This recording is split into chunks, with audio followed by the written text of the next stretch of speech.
پاکستان کے وزیر اعظم میاں محمد شہباز شریف صاحب نے صدر ٹرمپ کو نوبل انعام کے لیے نامزد کیا ہے. مطلب ان کی پرپوزل ہے کہ ان کو نوبل انعام دیا جائے.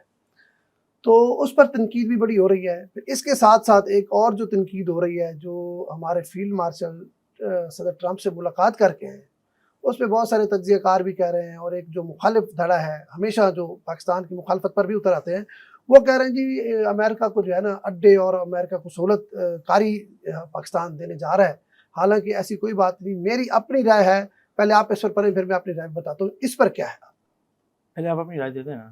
میری رائے تو یہ ہے کہ جو میرے پاس اطلاعات ہے، میں یہ سمجھتا ہوں کہ جو ہمارے فیلڈ مارشل صدر ٹرمپ صاحب سے ملاقات کر کے ہیں، اس میں بہت ساری چیزیں جو ایسی ہیں جو پاکستان اور امت مسلمہ اور خاص طور پر ایران کے لیے بہتر ثابت ہونے جا رہی ہے. ایک تو دیکھیں، جیسے فیلڈ مارشل کی ملاقات ہوئی ہے، اگلے دن ہی جو ٹرمپ فوری طور پر حملہ کرنے جا رہے تھے وہ 15 دن انہوں نے ڈیلے کر دیا. تو میرے خیال میں ایک تو یہ اس میں کامیاب ہو گئے عاصم منیر صاحب کہ اس خطے میں جنگ کی بجائے امن کو جو ہے وہ برقرار کیا جائے. اور پھر اس کا اگلا یہ بھی ہوا کہ کل امریکن وزیر خارجہ کا فون بھی آیا ہمارے وزیر اعظم پاکستان کو کہ آپ اس میں کردار ادا کریں اور یہ جو ہے ان کو مذاکرات پر لایا جائے. تو میں تو یہ سمجھتا ہوں کہ جو ٹرمپ اور ہمارے فیلڈ مارشل کی ملاقات ہوئی ہے وہ بہت خوش آئند اور اس کے بہت دور تک نتائج جو ہے وہ مسلمان ممالک کے لیے فائدہ مند ثابت ہوں گے. جی میرے بس یہ کہنا ہے. آپ نہیں کرنا، لیکن میرا خیال ہے اگرچہ ملاقات فیلڈ مارشل عاصم منیر کی ہوئی ہے امریکی صدر ڈونلڈ ٹرمپ کے ساتھ، لیکن میرا خیال ہے کہ ان کے ساتھ پاکستان کے نیشنل سیکیورٹی ایڈوائزر اور ISI chief general lieutenant general Asim Malik بھی موجود تھے، نمبر 1. دوسری بات یہ ہے کہ یقیناً پاکستان اور بھارت کی جو جنگ میں جو کردار امریکی صدر تسلیم کر رہے ہیں پبلکلی اور بار بار کہہ رہے ہیں 13-14 دفعہ وہ کہہ چکے ہیں، بہت پریشان ہے، 13-14 دفعہ وہ کہہ چکے ہیں بالکل ایسے کہ جی جنگ روکنے میں پاکستان کی قیادت نے اور خاص طور پاکستان کی ملٹری قیادت نے بہت متاثر کن کام کیا اور چیزیں کی. سو ایک تو وہ ریکگنیشن، اور پھر یہ بھی کہنا امریکی صدر کا کہ میں نے پاکستان کے فیلڈ مارشل کو اسی لیے دعوت دی کیونکہ ان کا جو کردار تھا میں اسے آنر دینا چاہتا تھا اور اس پر ان کا شکریہ ادا کرنا چاہتا تھا. یہ دو باتیں ہو گئی نا. اس وقت جو ڈیبیٹ چل رہی ہے نا، دیکھیے اگلی بات آ رہا ہوں. اب آ گئی ایران والی کہ جی ایران والی ڈیبیٹ کو چھوڑیں. میں انڈیا کیا کہتا ہے، پاکستان کی سیاستدان کیا کہتے ہیں، اس کو چھوڑیں. ہاں بالکل ہمیں یہ کہنا چاہیے کہ یہ صرف پاکستان کی بات نہیں ہوگی. یقیناً انہوں نے ایران کی بات بھی ڈسکس کی ہے کیا کہ آرمی چیف جو فیلڈ مارشل ہے وہ ایران کے معاملات بہت بہتر جانتے ہیں. انٹرنیشنل جو انہوں نے کہا نا، اس کو جو انٹرنیشنل میڈیا افتخار صاحب رپورٹ کر رہا تھا نا، اس کو جب میں نے دیکھا تو اس میں انہوں نے مینشن کیا کہ اس میں یقینی طور پہ یہ بات ہوئی ہے. اور دوسری بات یہ ہے کہ پاکستان نے ایران پر امریکی حملے کی صورت میں اس کے جو اثرات ہیں اور جو نتائج ہیں اس کے بارے میں پاکستان کی انہوں نے وہ آگاہ کیا اور انہوں نے اپنی رائے دی ہے. اور وہ رائے اتنی متاثر کن ضرور تھی جس کی وجہ سے صدر ڈونلڈ ٹرمپ کو کہنا پڑا کہ وہ ایران کو ہم سے زیادہ بہتر جانتے ہیں. اور 2 ہفتے ڈیلے بھی کیا. اور 2 ہفتے جو اپنا فیصلہ اب آر ہونا اسی بات پہ کہ 2 ہفتے ڈیلے بھی ہوا. تو اس کا مطلب ہے کہ وہ لاجک پاکستان کے فیلڈ مارشل نے اگر بات ہوئی ہے ایران کی تو وہ ان کو یقینی طور پہ دیں گے. انٹرنیشنل میڈیا جو وہاں امریکی اخبارات ہیں، یہ برطانوی، وہ دے رہے ہیں.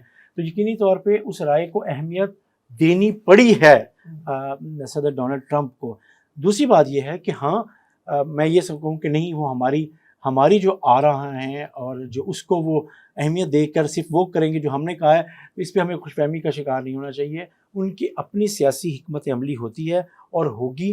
اور کیونکہ میں اس کو اور چیزوں سے جوڑ رہا ہوں کہ جتنی تیزی سے مغربی ممالک اور امریکہ کے دوست ممالک اور چیزیں تہران چھوڑ رہے ہیں یا اسرائیل چھوڑ رہے ہیں، اس سے لگتا یہ ہے کہ کشیدگی کم بہرحال نہیں ہوئی. اس بات کا امکان موجود ہے کہ امریکہ نے جو 2 ہفتے کا ٹائم لیا ہے، اس کے بعد اگر ایران کی طرف سے وہ پیش رفت جو امریکہ کی توقع کے مطابق نہیں ہوتی تو اس بات کا خطرہ اور امکان موجود ہے کہ یہ کشیدگی بڑھے اور اس میں امریکہ کو شامل ہونا پڑے. لیکن یہاں پر ایران اور اس کے جو دوست ممالک ہیں ان کا یہ کام ہے کہ کوئی ایسا بہانہ، ایسی چیز بالکل نہیں دینی چاہیے. میری ذاتی رائے ہے کہ جس کے تحت امریکہ کو اس جنگ میں براہ راست شامل ہونے کا موقع مل جائے.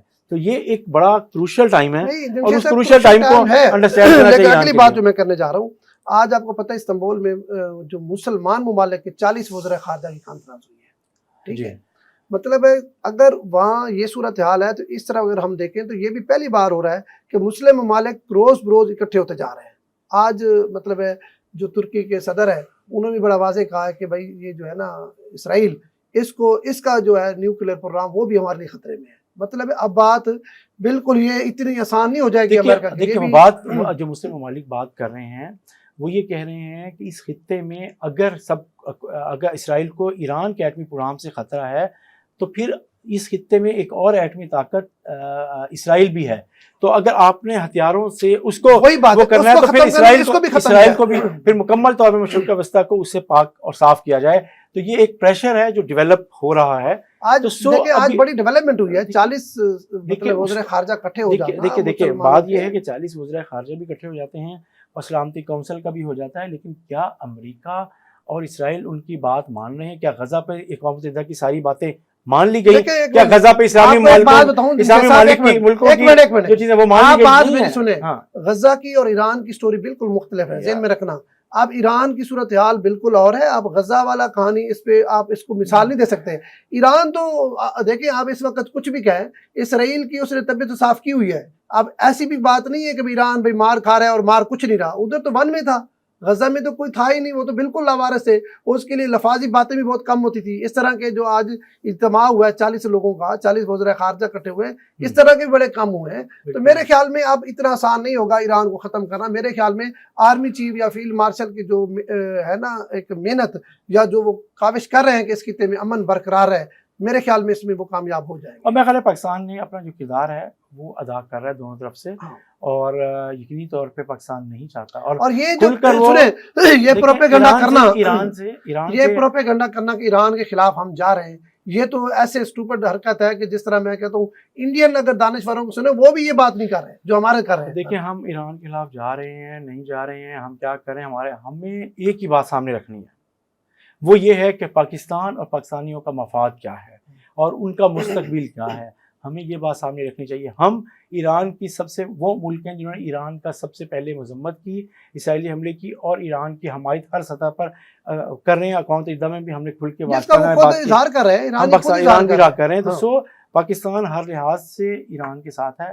لیکن اب یہ کہنا کہ یہ چیزیں بالکل اس طریقے سے ہوں کہ پاکستان کوئی کردار ادا نہ کرے دونوں طرف سے اور چیزوں کی طرف سے، تو میرا خیال ہے کہ وہ بھی ٹھیک نہیں ہوگا. پاکستان کو کردار ادا کرنا ہے، اس ایران کے ساتھ رہنا ہے، ایرانی موقف کے ساتھ رہتے ہوئے اس علاقے میں مزید جو کشیدگی ہے. اسرائیل کے ساتھ تو ہم کسی صورت نہیں جا سکتے نا یار، یہ تو بات ہی نہیں ہے، اس پر تو کوسچن ہی نہیں ہونا چاہیے. یہ بات سمجھنا چاہیے جو لوگ کر رہے ہیں، جو لوگ بات کر رہے ہیں ان کو تو یہ سمجھنا چاہیے یہ تو کوسچن ہی کوئی نہیں ہے کہ ہم اسرائیل کے جا بھی نہیں رہا، جا بھی نہیں سکتا پاکستان میں. تو یہ باتیں ہیں، آگے دیکھتے ہیں کیا ہوتا ہے.